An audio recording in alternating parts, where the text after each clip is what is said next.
आज का टॉपिक है बच्चों, discovery of DNA as a genetic material. DNA की खोज आनुवांशिक पदार्थ के रूप में।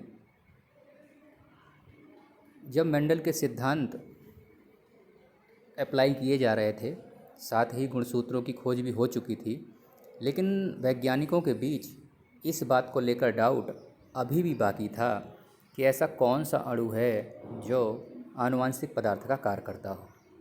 यह संदेह वैज्ञानिकों में लगातार बना हुआ था कि मेंडल ने जो फैक्टर टर्म यूज किया है, कारक, वो कारक अर्थात हैं क्या, कौन कारक की भांति कार्य करता है, यह अभी तक क्लियर नहीं हो पाया था। इसी के लिए कुछ वैज्ञानिकों ने अपने प्रयोग किए यह पता लगाने के लिए कि आनुवांशिक पदार्थ कौन सा है, कौन सा अणु एज अ जेनेटिक मटेरियल कार्य करता है जो एक पीढ़ी से दूसरी पीढ़ी में लक्षणों के ट्रांसफ़र के लिए उत्तरदायी है। तो ऐसा सबसे पहला प्रयोग जो किया था वह किया था ग्रिफ्थ नाम के वैज्ञानिक ने। ग्रिफ्थ नाम के वैज्ञानिक थे जिन्होंने एक सिद्धांत प्रस्तुत किया जिसे कहते हैं रूपांतरित सिद्धांत या रूपांतरीय सिद्धांत या ट्रांसफॉर्मेशन या ट्रांसफॉर्मिंग प्रिंसिपल। इसके लिए इन्होंने एक बैक्टीरिया चूज़ किया था जिसका नाम था स्ट्रेप्टोकोकस निमोनी। ये निमोनिया फैलाने वाला बैक्टीरिया है। इसके ऊपर इन्होंने अपने प्रयोग किए थे यह सिद्ध करने के लिए कि डीएनए जेनेटिक मटेरियल की भांति कार्य करता है। तो जो बैक्टीरिया इन्होंने चूज़ किया स्ट्रेप्टोकोकस निमोनी, उसके दो रूप होते हैं, एक होता है आर टाइप, आर स्ट्रेन, और दूसरा होता है एस स्ट्रेन। अब ये आर स्ट्रेन और एस स्ट्रेन क्या होता है, इनके बारे में हम समझते हैं। तो आर स्ट्रेन, ये इनके नाम है, आर टाइप और एक एस टाइप। तो आर टाइप, ये नाम में इनके एस का मतलब होता है स्मूथ या चिकनी और आर का मतलब होता है रफ़ या खुरदरी। तो एस स्ट्रेन वाले जो बैक्टीरिया होते हैं, ये इनको जब कल्चर किया जाता है, प्रयोगशाला में कल्चर माध्यम बना के इनको ग्रो कराया जाता है, तब ये चिकनी कॉलोनी बनाते हैं। इस कारण ये स्मूथ टाइप हैं, एस टाइप हैं या एस स्ट्रेन कहलाते हैं। इस पर पॉलीसैकेराइड की कोट होती है जिस कारण ये चिकने प्रतीत होते हैं। और यह वायरुलेंट होता है यानी रोगजनक होता है, यह रोग फैलाने वाला, यानी कि जो निमोनिया रोग हम पढ़ रहे हैं उसका बैक्टीरिया जो है स्ट्रेप्टोकोकस, उसके दो टाइप हैं, आर और एस। तो जो एस टाइप होता है वही रोग फैलाता है, जो आर टाइप है यह रोग नहीं फैलाता है। और ये आर क्यों होता है, आर मीन्स रफ़, इसकी जो कॉलोनी होती है खुरदरी होती है, इस पर पॉलीसैकेराइड की परत नहीं होती, इस कारण ये खुरदरा होता है, खुरदरी होती है इसके लिए। और ये नॉन वायरुलेंट होता है यानी कि आरोगजनक होता है। यह डज नॉट कॉज निमोनिया। याद रखेंगे निमोनिया की स्पेलिंग पी से स्टार्ट होती है, और लेकिन इसको हम रीड निमोनिया ही करते हैं क्योंकि इसमें पी साइलेंट होता है। याद रखेंगे, नहीं कई बच्चे कहेंगे पी आ रहा है इसमें, तो पनमोनिया क्यों नहीं पढ़ते हैं। ये अंग्रेज़ी में आपने देखा होगा ग्रामर में कई वर्ड ऐसे आते हैं जिनमें पहला लेटर साइलेंट होता है। तो आप अच्छी तरह समझ गए होंगे यहाँ पर कि जो एस टाइप है यह रोग फैलाने वाला बैक्टीरिया है और आर टाइप है यह रोगजनक नहीं होता। इन्हीं दोनों को लेकर वैज्ञानिक ग्रिफ्थ ने अपने प्रयोग किए थे। तो उन्होंने क्या किया था ये हम देखते हैं, इस फिगर के माध्यम से समझने का प्रयास करते हैं। जब उन्होंने लाइव वायरुलेंट, तो वायरुलेंट कौन सा है बताया है मैंने, एस टाइप, आर टाइप रोग नहीं फैलाता है। तो जब उन्होंने एस टाइप के बैक्टीरिया को चूहा में डाला तो चूहा मर गया, दिख रहा है ना आपको इस केस में, ये चूहा मर गया, ये पहला केस हुआ। जब उन्होंने आर टाइप डाला, ये दिख रहा है लिविंग अवायरुलेंट, ये भी लिविंग है लेकिन ये आरोगजनक होता है रफ टाइप, इस केस में चूहा जिंदा है, चूहा नहीं मरता है। ध्यान से समझेंगे उन्होंने क्या प्रदर्शित करना चाहा, तभी यह प्रयोग समझ में आएगा। इसके बाद उन्होंने क्या किया, जो एस टाइप था उसको हीट किल्ड किया। हाँ, हीट किल्ड का तात्पर्य होता है तापरत। जैसे देखा होगा ना कि जब केमिस्ट्री में कोई रिएक्शन करते हैं तो उसको इतने टेम्परेचर पर करानी है, तो हीट किल्ड का मतलब जब तक गर्म करना है जब तक सारे बैक्टीरिया नष्ट ना हो जाएं।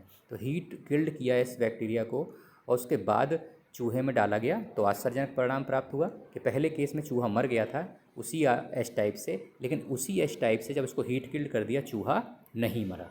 समझ में आ रहा है आपको, ये केसेस हैं, इसको ध्यान से देखेंगे। पहले केस में जब हमने एस टाइप डाला चूहा मर गया, आर टाइप डाला चूहा नहीं मरा। इसके बाद एस टाइप डाला लेकिन ये हीट किल्ड था, चूहा नहीं मरा। फिर चौथा केस में जो सबसे इम्पोर्टेंट उनका जो प्रोसीजर था, इसके द्वारा ही ज्ञात कर पाए थे वो कि कोई ना कोई मटेरियल ट्रांसफ़र हुआ है।